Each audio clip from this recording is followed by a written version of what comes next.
All right, good evening, everybody. Welcome to Raiderland Rewind, presented by Thacker Joy here in Lubbock. We're coming to you tonight from the Arctic Air Studios.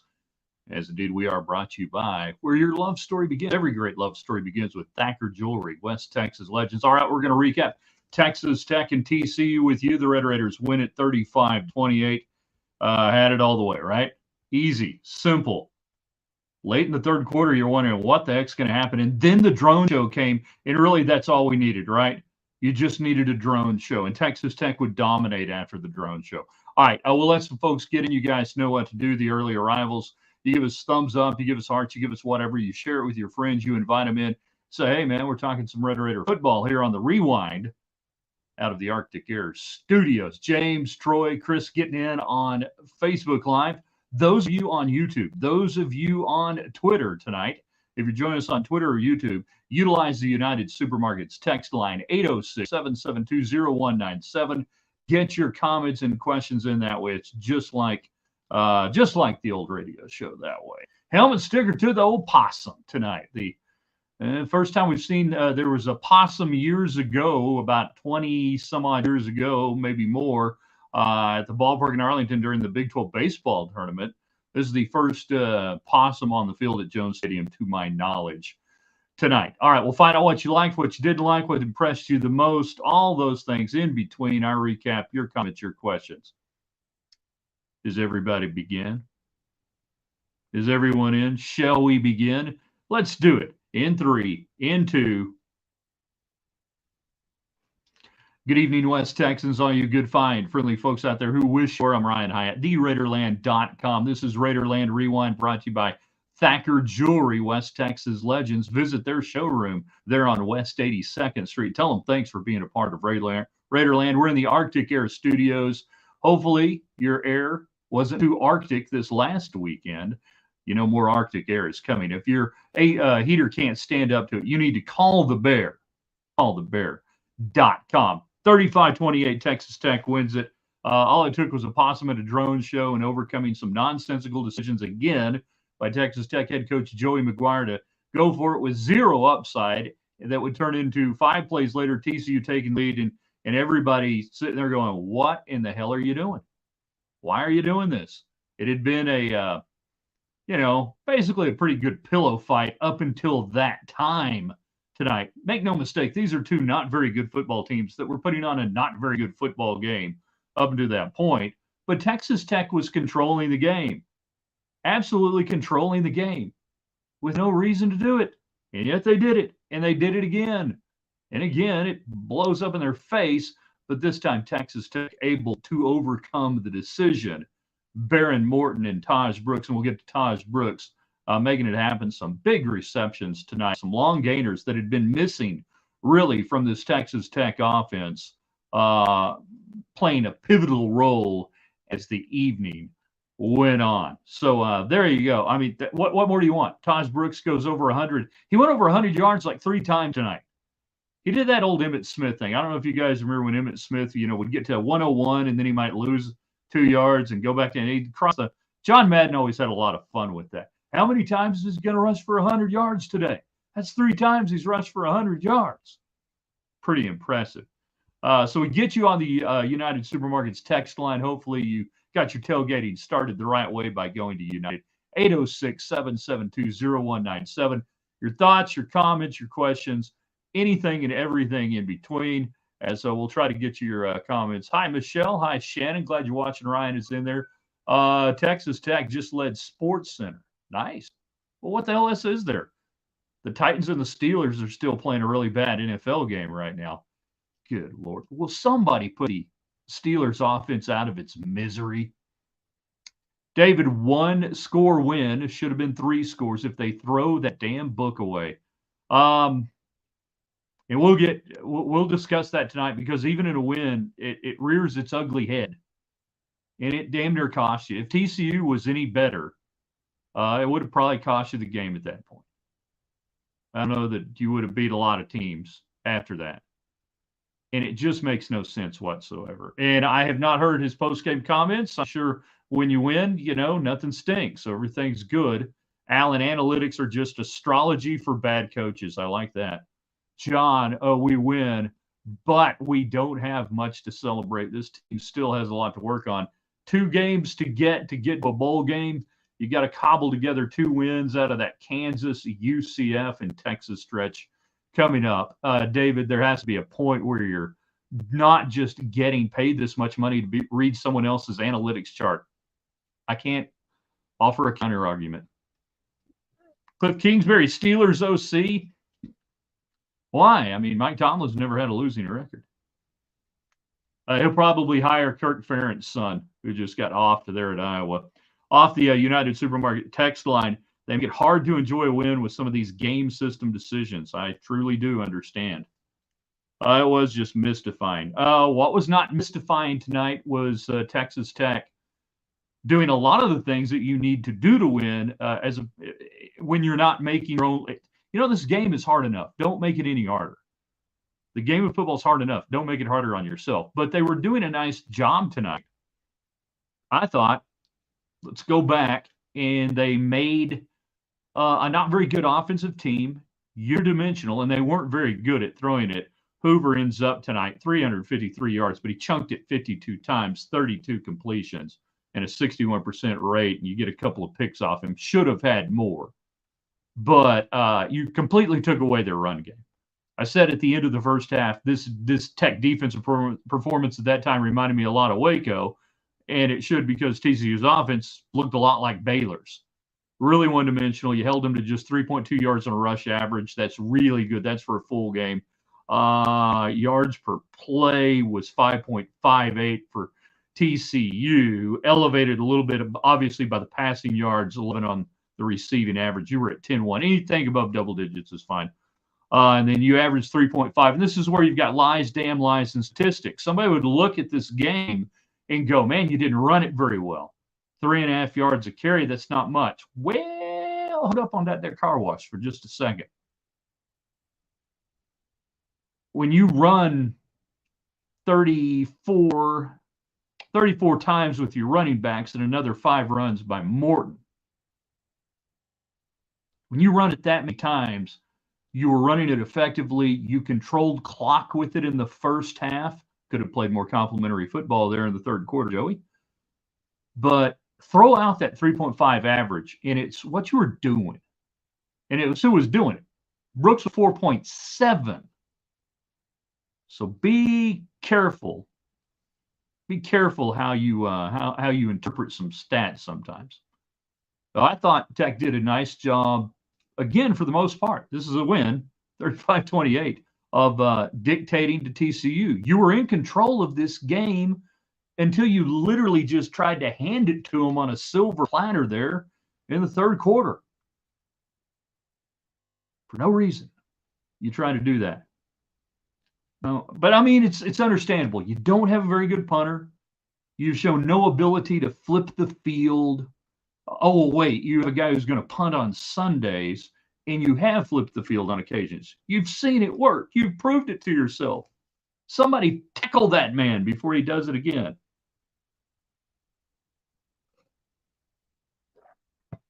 One of the all-time all-stars from Hee-Haw, Coy Aiken, leads you in receiving tonight with 8 for 78.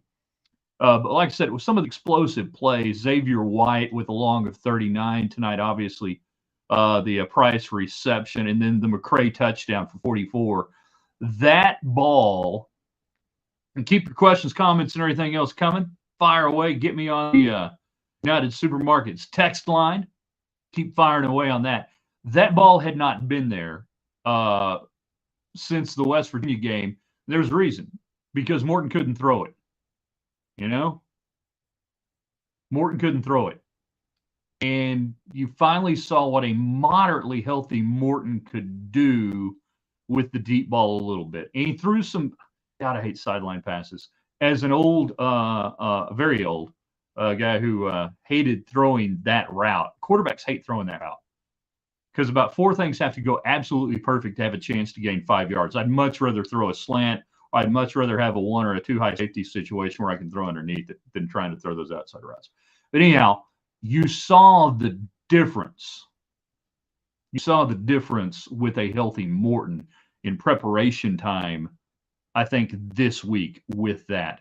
Let's see. Yeah, next series they do punt, so flip the field and get the interception. Yep. Hi there, Matt. Glad you're checking in. Barry. No, it's Randy. I thought Barry Sanders was joining. I thought, man, this is a hell of a show tonight. We got Barry Sanders joining us. Just Randy Sanders. There's a reason that for 100 years, coaches have punted on 4th down inside their own 35. Yeah. Again, let me say one more time, I'm not anti-analytics. I'm for analytics compared with gutalytics. The analytics don't know the tenor of a game. The analytics don't know the feel of the field. The analytics don't know what's going on. It exists in a vacuum where a game is not played in a vacuum. And in certain moments, I do not care what it says. But again, if you go for it and you get it, and by the way, the play call was horrible. Can we not get somebody under center? Can we not get the running back getting the ball, moving forward, maybe even with a, wait for it, blocker? That's a big person behind the other big people who pushes their big people out of the way. So you get to go. But instead, we're going to snap it 6-yard back, and we're going to start from a standing start. Texas Tech wins 35-28. You know. But even if you get it, what was the gamble worth it? Were you going to go win the game there? No. Could you run out the clock in that situation? No.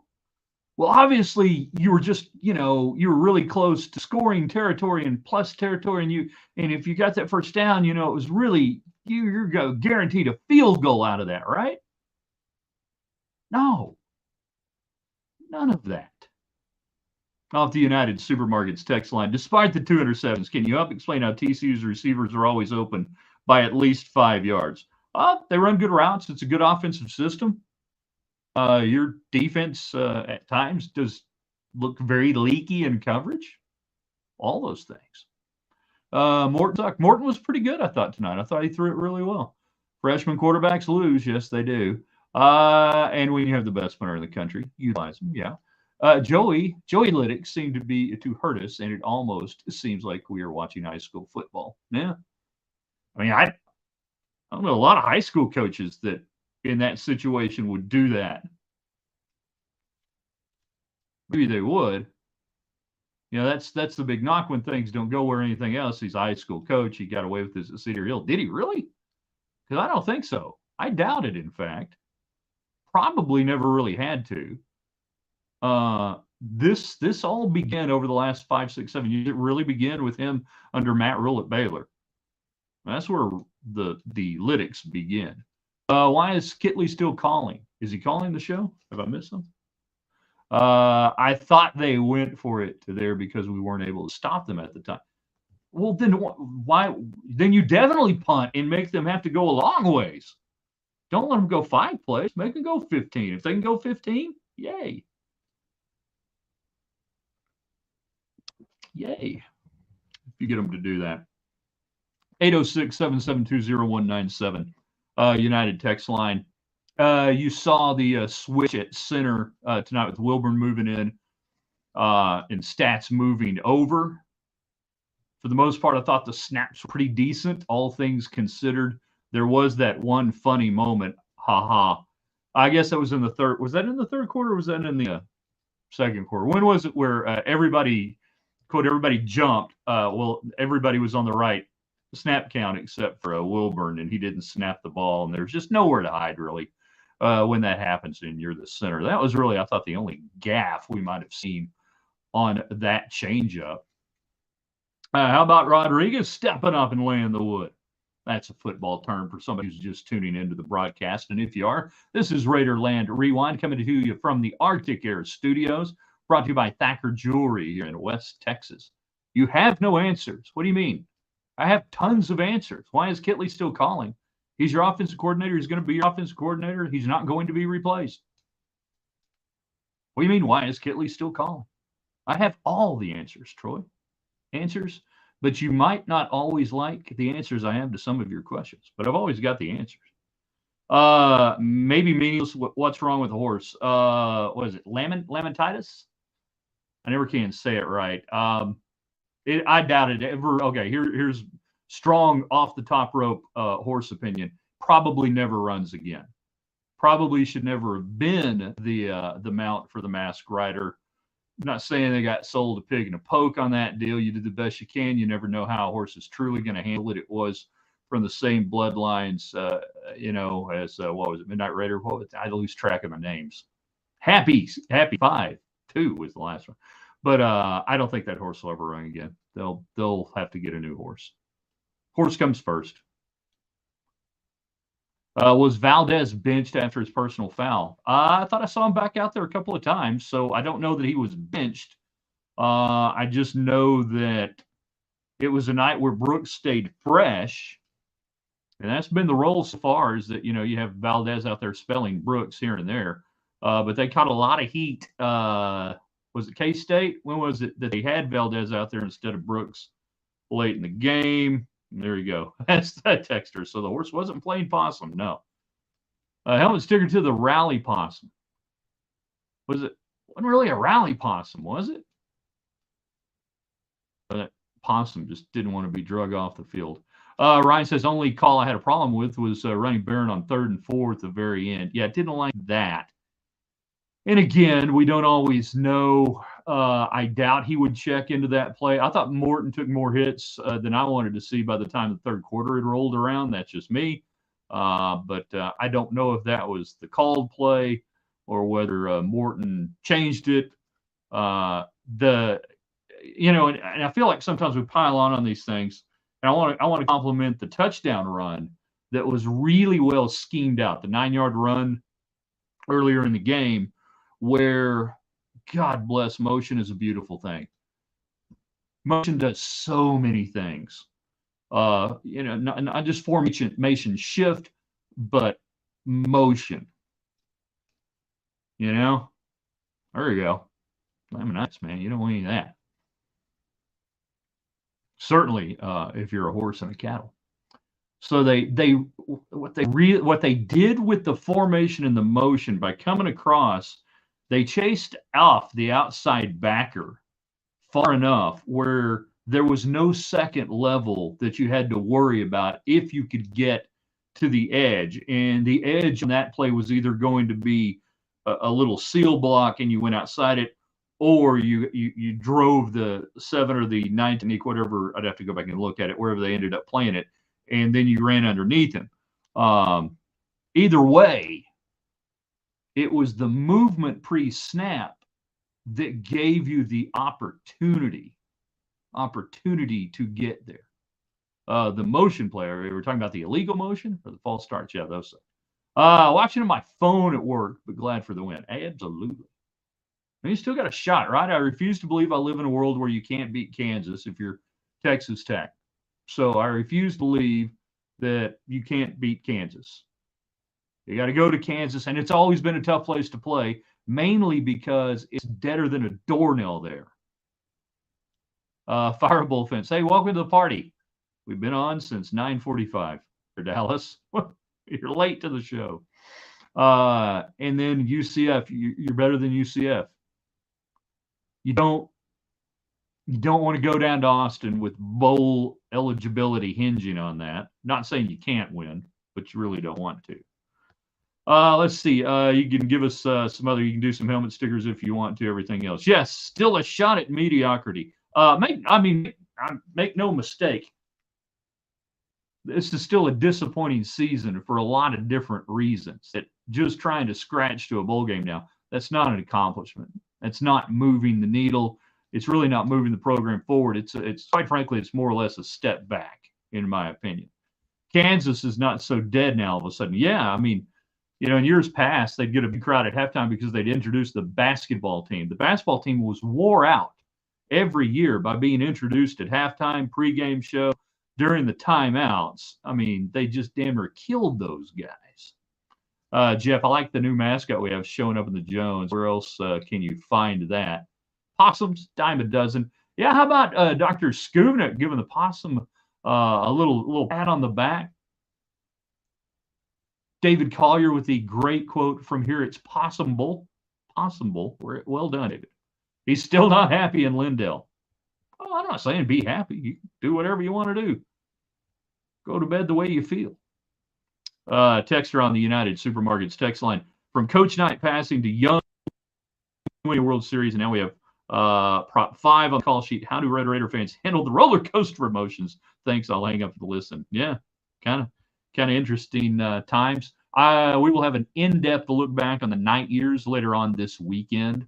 I want to be able to give it its just due and everything else. We'll tell you a few stories you've never heard. I got an email today from an old friend of mine who reminded me of a story that occurred before Knight was at Texas Tech when the old BCI tournament was in town. And it's really a good one. Kansas isn't quite to Mangino crowd levels yet. They've exceeded them a little bit. Can you steal a freaking tire? If not, maybe burn it. I hate the tire. Retire the tire. Is that a hashtag? Retire the tire. I feel sorry for the guy who's got to lug the tire around. And what'd you do in the great season of 2023, Daddy? I held the tire. All right. Let's see. Give them some more. We'll hand out some more kudos here. As bad as some of the decisions were, or if you only make one bad decision, the going for on a 4th down there and 3rd's good enough. Pump jig mentality better than flat tire. The clock management at the end of the game was good. And for the most part, I've really liked McGuire's clock management, but I thought it was very good there when you got the ball back after they went on that 17-play drive that took 5:50 off, and you're snapping it late, you run it, you're doing what you need to do. The clock I thought was okay. You couldn't quite get enough yardage, but you didn't do any crazy stupid play, so that was good. You weren't running tempo, so that was good. I will say, boy, and this is not a knock against Cup. What Cup finish up with? You did notice who didn't. I'll have to look at the participation chart. Did anyone see York out there? And maybe he was, and I just didn't notice it. Cup ended up with 1 for 19. Boy, you really miss Mason Tharp. Yeah, and again, we don't know whether that was a called play by Texas Tech or whether that was Morton keeping that himself or whatever. On one hand, yeah, it's dumb because you don't want to get him hurt. On the other hand, if he's physically good enough to handle it, it eliminates a botched handoff, which is not a dumb play in that situation. Yeah, you do. I think you really miss Tharp. And again, nothing is Cup, but boy, Tharp's just a special dude, I think. Defense, again, controlled the run game. Could have had another 3 interceptions, probably. I don't know how many Rabbit, had his hands on there. It seemed like about 3 passes in a row. He's going to get one of these.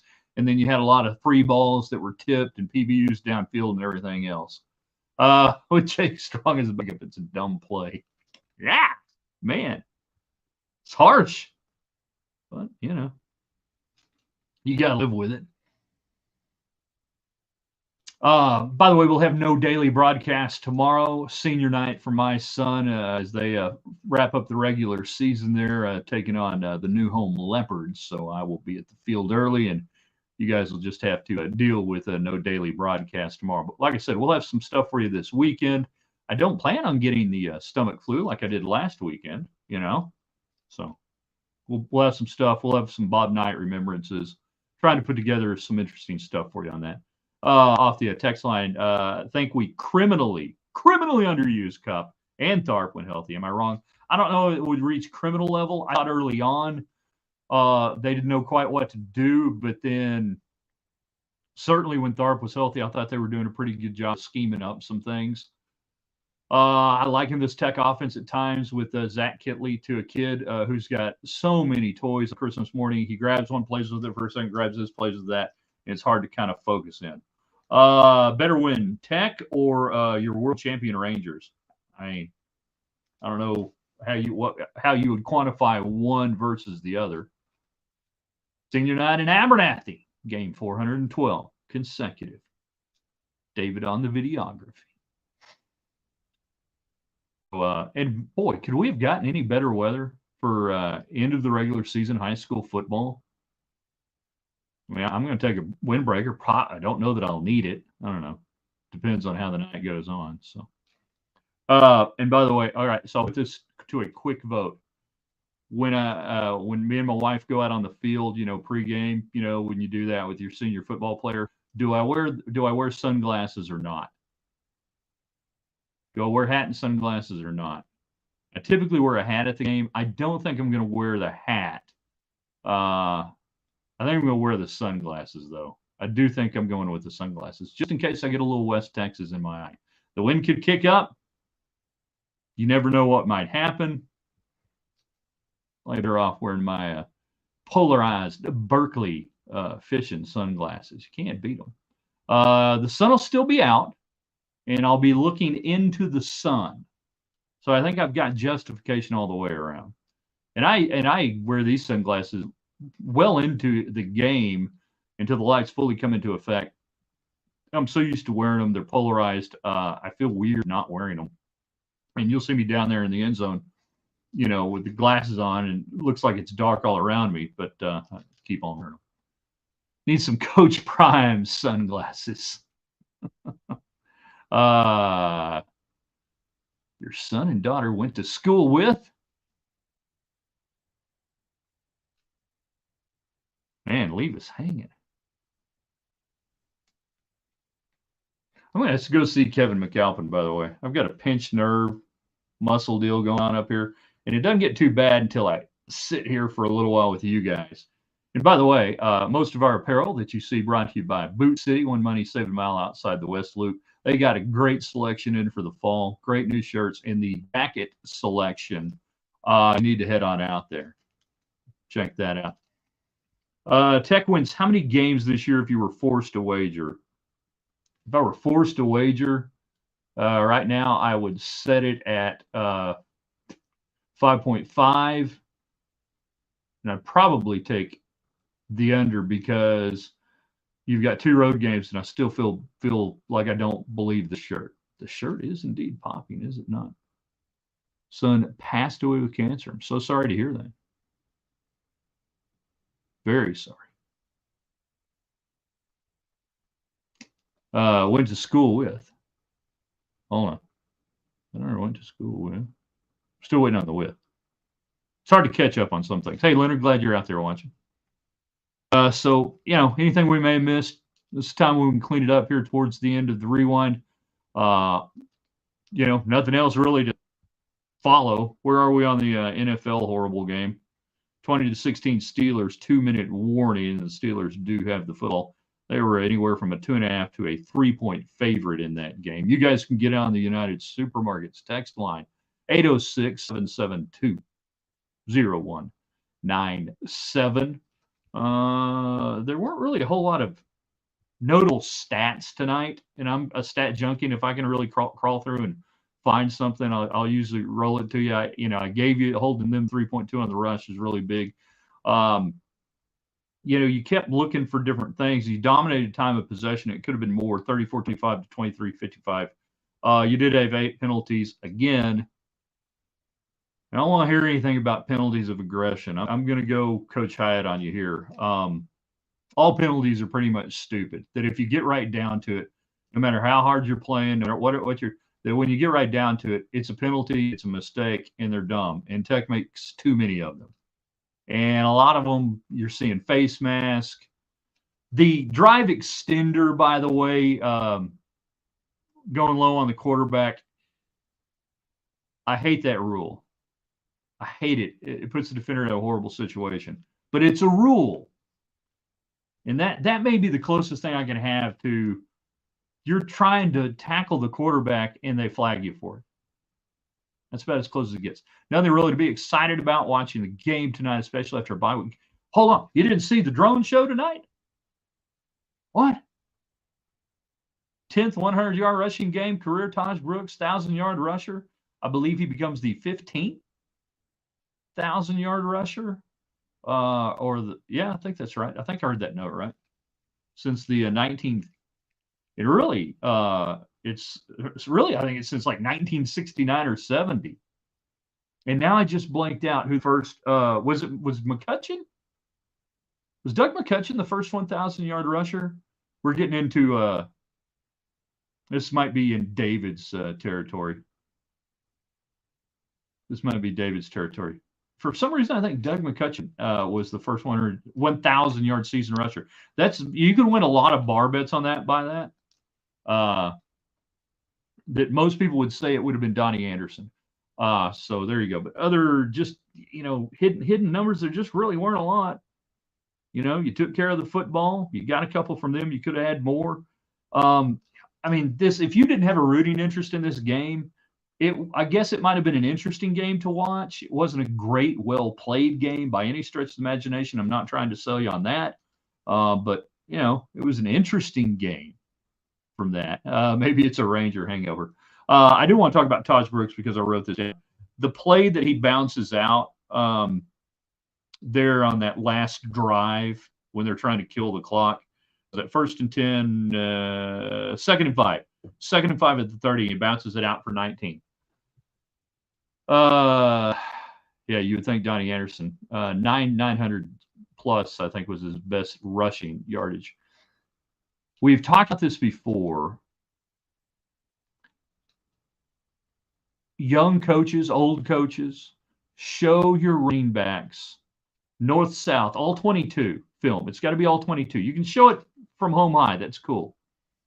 But he is as patient a running back as I have seen in a long time, and we have likened him a little bit to James Gray with that balance and field vision.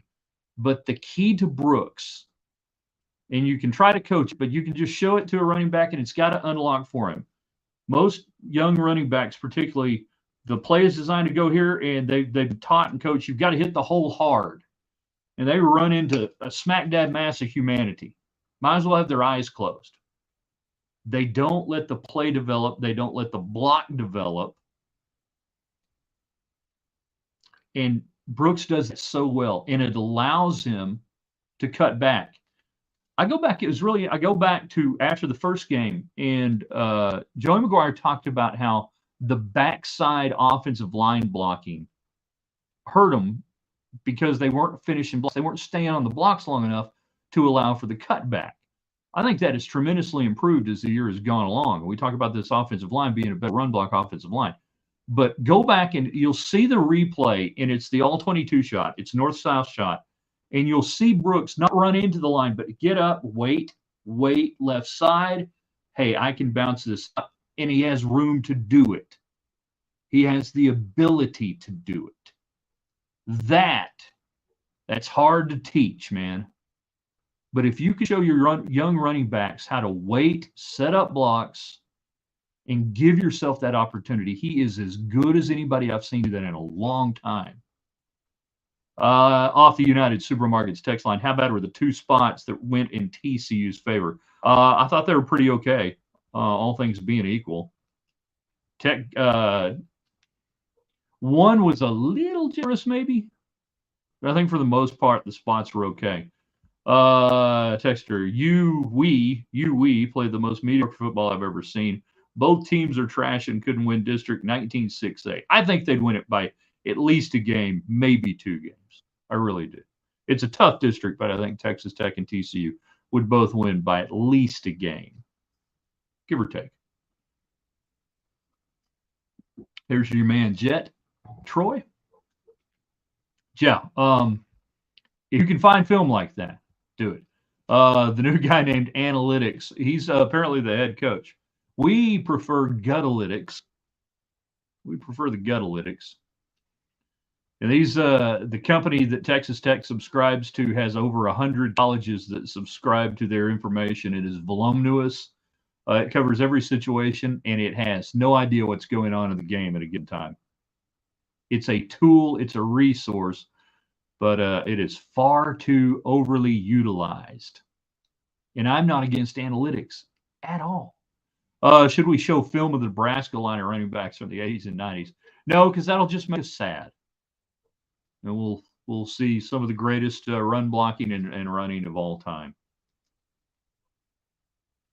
So did they really drop the saddle, or did I see it wrong? I did not see a saddle droppage. If there was, and that's off the United Supermarkets text line. It's a hokum made up deal. Yeah, might have been settled at one point. At no time ever in the 70s, 80s, or 90s, when this rivalry was still going, did I ever hear any mention of some sort of mythical saddle. And the whole West Texas Championship, that's a load of crap through. That's made up. It's a forced rivalry thing, much like the Chancellor Spurs with Texas, which that was a damn made up thing. John Montford just wanted some boots and spurs, so okay, well, he'll do that. The saddle thing, it's totally made up.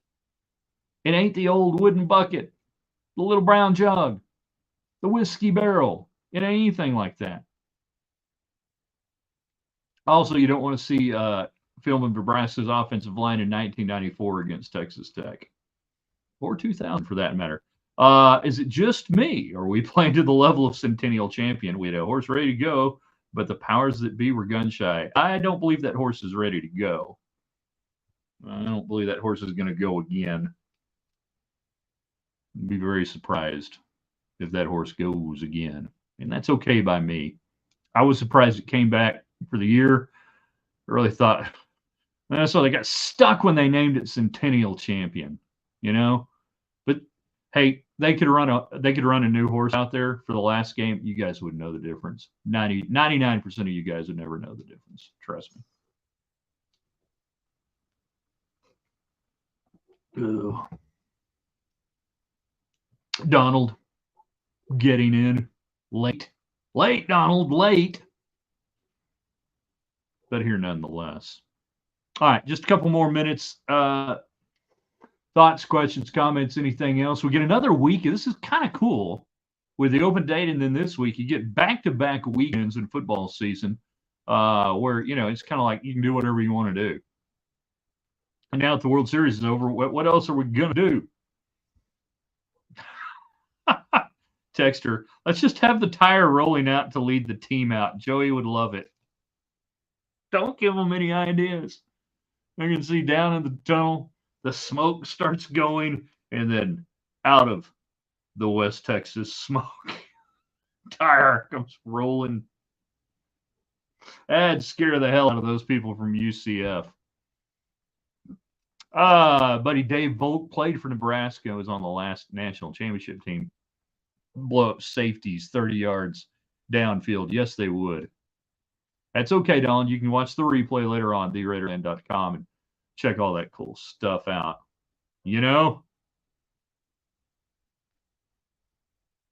So, people loving the shirt on the United Supermarkets text line. You too can be dressed in sartorial splendor, Boot City. Smoking Joe on his bike, better idea. Joe Heffley leading them out. It's a bike, it's a trike, it's a thing. How about an El Camino? What if we had a El Camino? We can take suggestions over the next 2 weeks on different ways to lead the team out without the horse. Let the possum lead them out. The possum was drug away. Possum didn't mean no harm. Could TCU's quarterback start for DeSoto? Man, I don't know. He a little rough around the edges there. You can see why this TCU team has been struggling when you watch that. He does have the flowing biker beard down. Have the drones lead them out. That would be cool. Gary was at the OSU game on Saturday. Maybe we could borrow their Black Horse Bullet, lease to own. Everything they do, everything Tech does, they do, Ooh, right there. It's right there. I want to mention it again, and I'm not getting nothing for this. But guys, that Blue Emu stuff, Johnny Bench wasn't kidding. That stuff works. Really does. I had an elbow issue going on, and I got some a few weeks ago, and now I'm using it up here too, and it does help. It doesn't smell. That's what's so weird is I'm thinking, well, it's not going to work. It doesn't smell like icy hot. It doesn't smell like a track meet. Or if you go back, if you're old enough, anybody remember the Atomic Bomb, BALM by Kramer? Kramer was the manufacturer, and it came in those massive white jugs, and you get a big old dipstick, like a tongue depressor, like a major league size tongue depressor, and you just start slathering that on your legs, for no reason whatsoever. And the worst part about that is you put that stuff on, and then of course it's West Texas, and the dirt's blowing because it's track, and you would, the orange goo. David knows what I'm talking about. So you would end up with dirt on just covered in dirt. It was just stupid, but we did it. I mean, it's like if a little was good, a lot was going to make you run faster. Did not work. Yeah, it reeks. So I was trying to figure out, is this Blue Emu working? I can't smell anything. Icy hot makes me feel like I'm still an athlete. I hear you. Yeah, it needs a little smell or something just so it would feel a little bit better. But hey, I'm telling you, and I don't know. I told my wife, I said, I don't know if it's psychological. What's that word, Joe? Psychosomatic. And a placebo-like effect. I don't know, but it should work. Never heard smells like a track meet. Yeah, you know what I'm talking about. The bus had a smell by mid-afternoon. Oh, better than Absorbine Jr. Wally Absorbine Jr. for your California Angels. The text line brought to you by United Supermarkets. Guys, hit there tomorrow or go this weekend. I guarantee you. I shouldn't say I guarantee you. I'll be shocked if they don't have some really good ad specials this weekend. Some really good meat specials with the Thursday night game and the tailgating. I'm sure Donald may know if Donald's still on. You got to lay in a bunch of stuff for that tailgating. You better rather be safe than sorry. So I would not be surprised if you end up with a pretty good looking meat specials there at your local Market Street. Did we have a sellout? I did not hear the listed attendance at any time. It was not a full house. There were a lot of empty seats. To be honest, I thought the crowd looked better than I anticipated. You got blessed with a couple of things. Great weather, no Rangers game. Great weather, no Rangers game. The students were late arriving, but not bad. Which, hey, a leave of absence. God, that sounds so official. A leave of absence. Donald, are you having a baby? No, never mind. That's a personal question. I didn't say that out loud. My point being, I think there's going to be some great, and you need to look for it, some great ad specials and some meat specials. Load up. I love it when they do the buy one get one free stuff. It's around our house. That means me and my wife have some, and then my son has his own personal collection. Texter accurately points out little to no tailgating. You didn't have time. That's another bad thing about the Thursday games is they didn't have the lots, I think, open until this morning or noon maybe. They shut down campus in classes after noon today or 2. I can't remember which. Not because they loved the students, but they needed the parking lots. So you literally have like 5 hours or whatever to do. You can't. It's not worth it. I hate it. And if you're Brett Yormark, if I'm a sitting AD, you've got to justify to me that the money is so great on playing on Thursday. I'm not just talking from a tech standpoint. I'm talking for a league standpoint. We are getting so much money that it justified doing this to our schools. But it's not good for any of them, in my opinion. And you've got to justify it. And then that I would instruct my presidents and ADs to tell the Big 12 commissioner, you know what? The money's not that much. Tell them they can keep the money on that. We'll all not get an extra $100,000, $75,000, whatever that number may be for those Thursday games, and we'll play on Saturdays. Just say no thanks. We'll show the game on Tech TV. Play at 2:30 Saturday. And you don't get that option. That option's not given to you. not up to tech on this. This is a Big 12 controlled deal, and they try to spread the pain around as evenly as they can. And the schedule came out this week, and I know some people were bummed out about it. I'm like, well, I don't know why you're bummed out about it. This is the new Big 12. This is what you're going to get. We don't have any protected rivals. You don't have any rivals. You don't have any rivals in the Big 12. You don't have any rivals. TCU ain't a rival. Baylor ain't a rival. Houston ain't a rival. Oklahoma State ain't a rival. So let's play a bunch of different teams, make it fun, bring them around. Everybody playing everybody. That's what we wanted, right? This is where you guys say, right. Yeah, right on, brother. That's how you do that. All right, last thoughts. It was a win you had to get, and you got it. It wasn't always easy. But then in the end, hey, you stretched it out. You did what you needed to do. As we said, defense, good enough. Made some plays when you had to. Put them in a bad spot. They gave up a 5-play touchdown drive. I don't hang that on them. That's on the offense. That's on Joey McGuire specifically, not even the offense. I put that touchdown on them. So it's a defense-oriented night where you give up about 21 points. I had this game at 23-17. I can live with that from the defense. Little leaky pass-wise, but they threw it 52 times.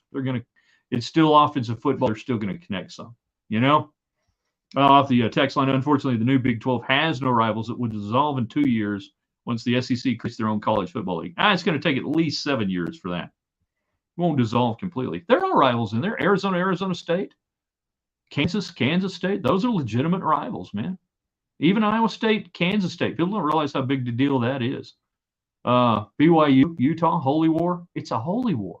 Those are rivals. There are rivals. There are rivals, 100%. All right. We have to get to the point where we go through here and methodically end the evening. First off, for the people on Twitter and on YouTube, we thank you. If you've not subscribed to the YouTube channel, even if you're on Facebook, please do that. It asks us, do we want to end the stream? Yeah, I think we do.